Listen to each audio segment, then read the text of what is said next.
highly successful serye, what convinced you to accept Crawlers After Dark?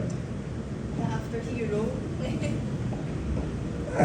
Para sa akin, hero lang din naman sila sa mga sarili nilang problema. Ako naman, thankful pa rin naman ako kasi binibigyan pa rin ako ng pagkakataon to share or to tell a story. Well, hindi mo naman masasabing iba. No? Kasi gaya nga ng mga nasabi namin, nabanggit namin kanina na lahat naman talaga may pinanggagalingan. So, sa akin, hindi naman siya iba. Nasa pagtanggap lang ng tao siguro kung paano nila tatanggapin yung ibinabahagi namin kwento. So, bahala na yung lipunan kung paano nila kapupulutan ng aral ito. Pero sa akin naman, personal, binabasa ko pa lang siya. Naaantig ako kasi hindi dahil nasa kanila yung simpatsya ko. Kung hindi, nakaka-relate din ako somehow sa hirap ng buhay. No? Kasi doon din ako galing sa ilalim talaga. As in, squatter, hindi mo talaga, yung tipong hindi mo alam kung saan ka kukuha ng pangkain mo kinabukasan. Utang ka dito, utang ka doon. So, di ka nagnanakaw pero yung buhay mo, nabubuhay ka na lang sa utang, ganun. Pagka kumita ka ng pera, bayad agad sa utang. Literal na dadaan lang sa kamay mo. So, sa akin, masaya ako na bigyan ako ng pagkakataon para bigyan ng kulay yung mga ganitong klaseng kwento. Kasi ito yung pinagdadaanan natin ngayon Kumbaga, hindi lang dapat siya pinagsasawalang bahala. Ito nga dapat yung highlight. Kasi para sa akin, ito yung dapat nakikita talaga ng tao. Yung totoo. Yung walang filter. Kasi napaka-peke na ng mga nangyayari ngayon Parang hindi ka makapaniwala So, para sa akin, walang pinagkaiba yung superhero ko. Tapos bigla akong gumanap ng ganito. Kasi isa rin naman yun sa trabaho namin bilang mga artista o aktor na magkwento lang din. At kami ay mga instrumento ng kwento at magbigay ng kulay dito. So, yun lang po. Para po sa lahat, how important is it for established actors to, support emerging producers like Z Studios Productions and for Israel? How important is for actors like you to support emerging producers? Miss Marnie.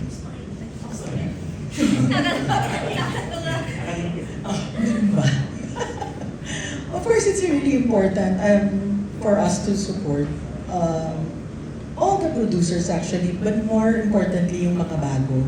Kasi dumaan na tayo, kumbaga I've been in this industry for 33 years already. So I've seen everyone grow or I've seen sometimes fail.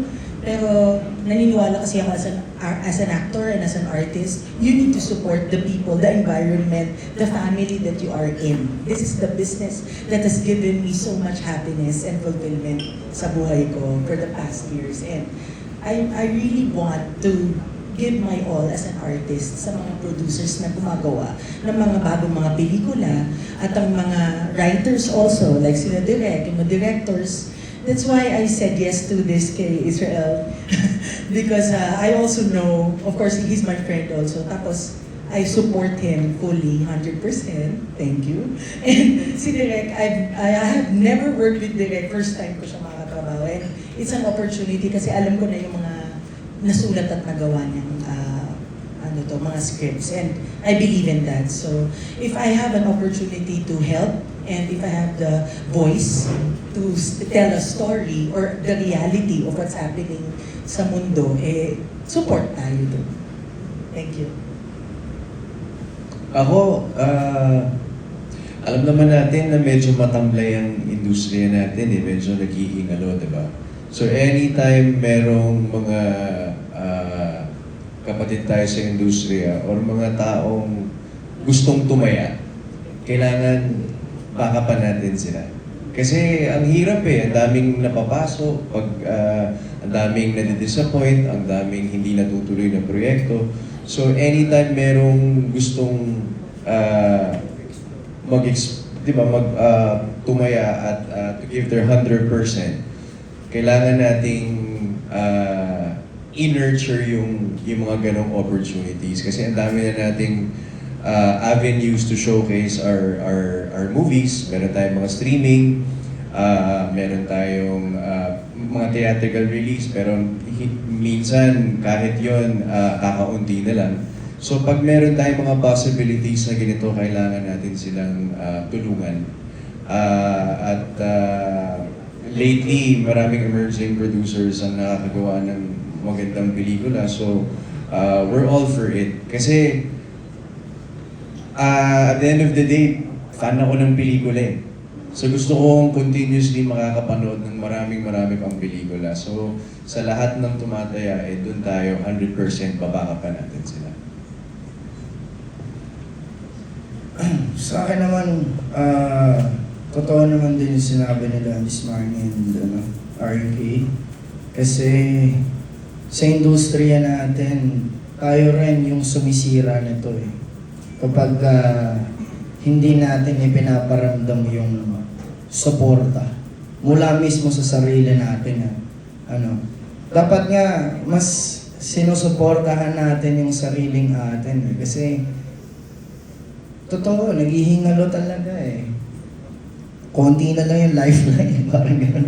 Ilan na lang talaga yung matatapang na sumusugal. Kaya maraming salamat sa producer natin dahil sa risk ng kanyang puso at talagang nagtiwala siya sa atin nila Direx. Kasi ang ganda rin naman talaga ng storya. Wala akong reklamo kasi nung nagsisimula din ako as an artist, may mga tao rin naman na sumugal sa akin. Kahit hindi sila sigurado. And ibinabalik ko lang yung ganong enerhiya na kailangan ko ding suportahan, lalo na Pilipino tayo. Buhatin natin yung sariling atin para someday may pagmalaki din natin at darating din tayo sa entertainment talaga na parang Korea, di ba? Ginamit nila yung entertainment industry para umangat o umunlad yung makamit nila yung kaunlaran. So, gusto kong, naniniwala ako sa ganung progreso. And isa ako sa mga sumusuporta sa pelikulang Pilipino. Yes. So, walang dinidagdag po yung Korean, di ba, ay suportado ng government yung kanilang industry. Kaya, bagay. Bukod sa mahal at gusto ko yung palaging umaarte, nagpapasalamat din ako kay Kuya El dahil kababayan ko siya. Marindokenyo rin siya eh.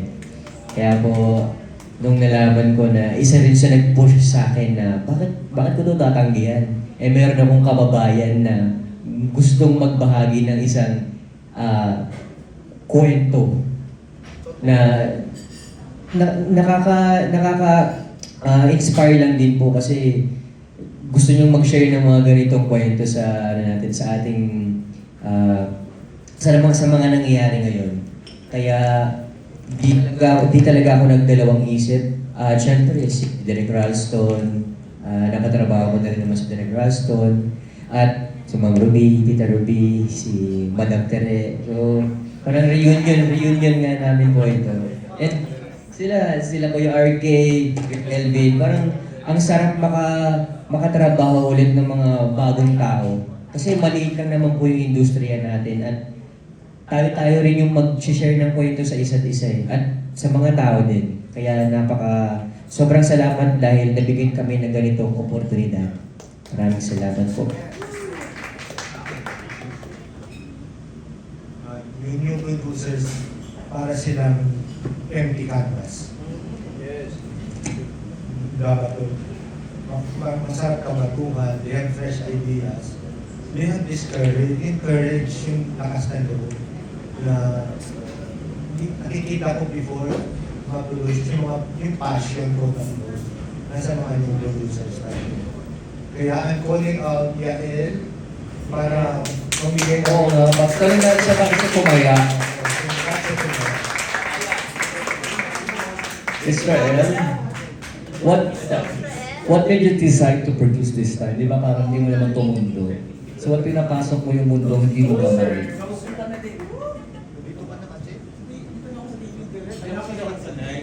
Actually, magandang hapon po sa inyong lahat. Maraming salamat sa pagpunta. Saka po sa aking mga butihing mga actors and actresses. Actually, this is my dream to produce a film. Com-art student, tapos napunta sa IT company. Kumbaga, naput hold ko muna yung pangarap ko. Pero this time, ito na siya. So sabi ko kay Direk, gusto ko ng kwentong kakaiba, bigyan mo ako. So nung binigay niya, binasa ko. Sabi ko, Direk, I want more. Revise. So siguro, countless revise. Sabi ko, Direk, okay, ito na. Final na to. Let's do this. So, ayun po. Sana supportahan po natin yung pelikulang ito. And gagawin po namin yung best namin para mabigyan kayo ng magandang kwento. Thank you po. Absent po sa past, ang Brady is Terry Pai Picasso. She'll be playing the mother of Kelsey Richard. Yung nasa collection. Big trust in emerging producers. Oh my God. Yung experience ko po na nakausap ko si Sir Yael, okay? Akala ko talaga yung may edad na gano'n. Bakit ko sinabing gano'n? Kaya siya kapag dito.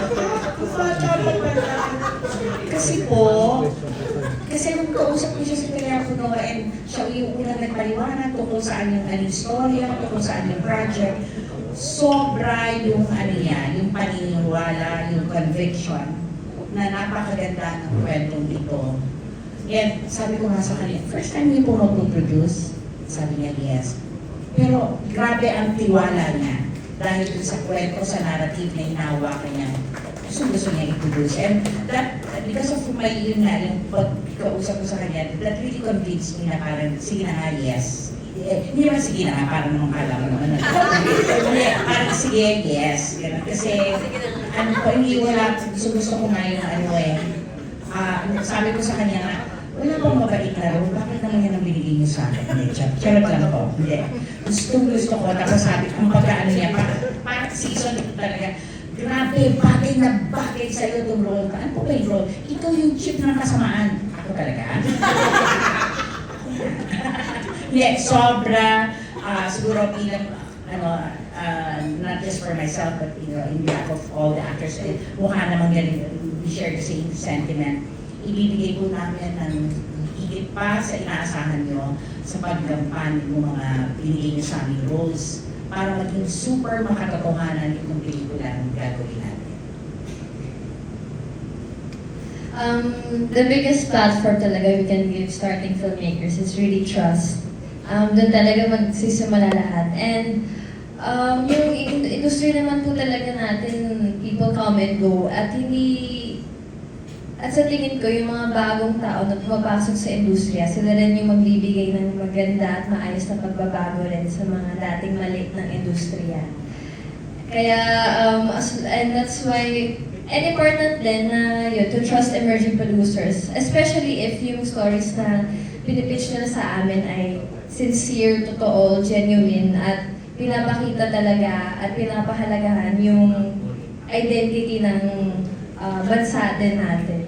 And I also relate din talaga kasi bilang pangarap ko rin mag-produce. Kaya sobrang nagbibigay talaga lagi ako ng